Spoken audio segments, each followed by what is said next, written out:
Hey, what up, YouTube? I played a USCF rated tournament today at the St. Petersburg Chess Club. It's game 45 quads. Quads were my idea actually. It used to only be one tournament a month. Now they have two. They have a Swiss with everybody, and then they have quads where you play people at your level in groups of four. So if you're 1600, you'll play about three 16 to 1700s. If you're 1800, you'll play three other 18 to 1900s, all the way down to lower rated players. And yeah, this was the top quad today. Sometimes it's stronger experts. Um, anyway, so this is the first position. I got to this position.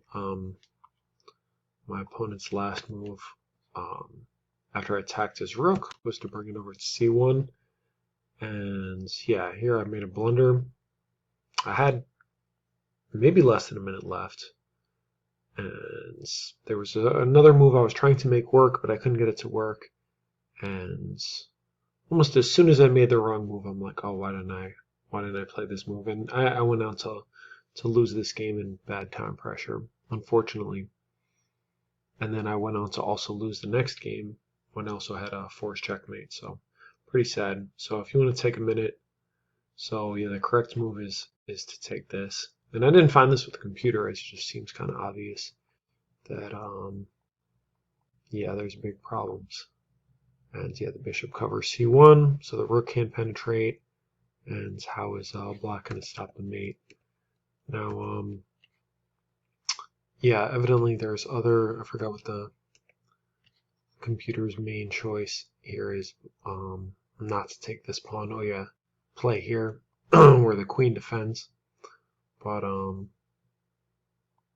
mean, yeah, this is still a problem, right? Because after queen takes, this is a nice move coming back and delivering some mate. Well, not even mate right away. I think it's like mate in 11. This is the best line according to Engine, and now it's made in a few more moves. So that was the first position that I messed up. It's important to have multiple attacking ideas in your head and not be attached to any particular one. Like I really wanted this to work, but here this move doesn't work. It may even work, but I don't think it works. But this is it's not that tactically difficult to find that after takes this is a double attack. And yeah, so I played h5 and I went on to lose. So let me show you the next position. So yeah, this is a great position. This is a couple. So yeah, this was a Caro-Kann where black played kind of passively. White's attacking on the king side. Black's trying to attack on the queen side, but his attack is way too slow. And he went after my a pawn, but I just ignored it, going ahead with my attack. Threatening mate here. And yeah, this move is, I'm just like, oh, he's just sacking his pieces, getting ready to be mated. Okay, here's the position. So what would you play? I was pretty happy about how this game turned out from the opening. This is only move 15 or 16, and I already have forced mate, and yeah. So I'll give you a few minutes. You can pause, or I'm going to give you a few seconds, and I'm just going to show you what I played now. Whoops. And here are resigns because no matter which piece I block with, the knight or the rook, I'm going to have this unfortunate situation. Can't move its pins. Yeah, horrible turn of events. So all I had to do is play g3. The engine's move is actually king here, but this is, according to engine, this is the fastest win. I assume I'm going to go here or just take.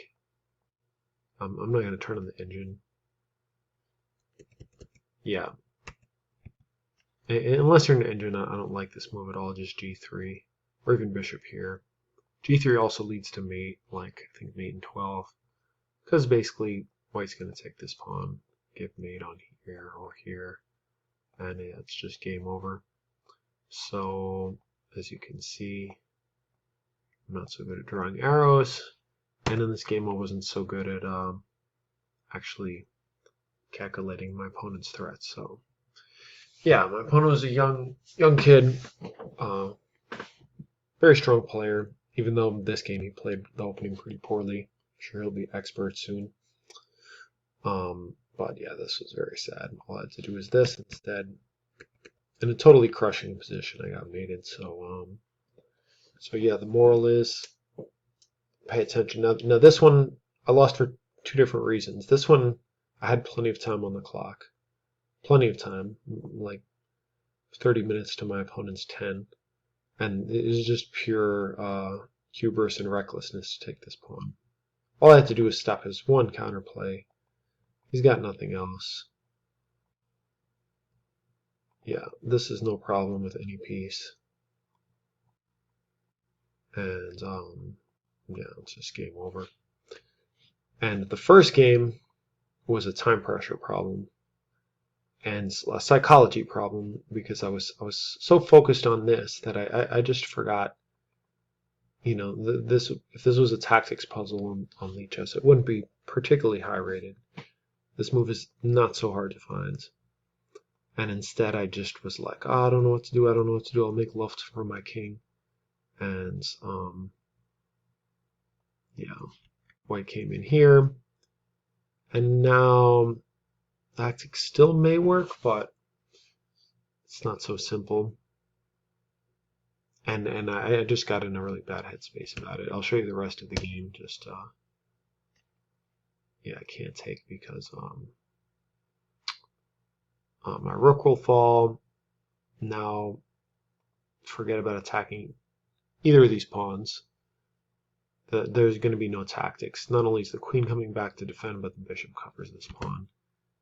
I attack to the queen, just kind of a nonsense move, but I had about 30 seconds.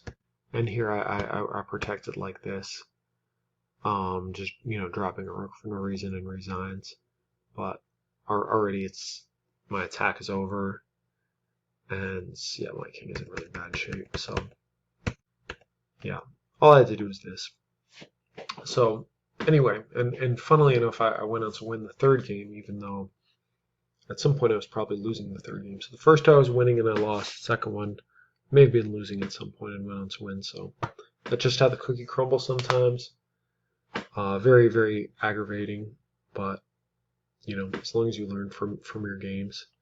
And in this case, I'm happy to say I didn't need the engine. I did look at the engine just to look at some different checkmating lines, but yeah, almost as soon as I played h5, I'm like, oh, why didn't I do this?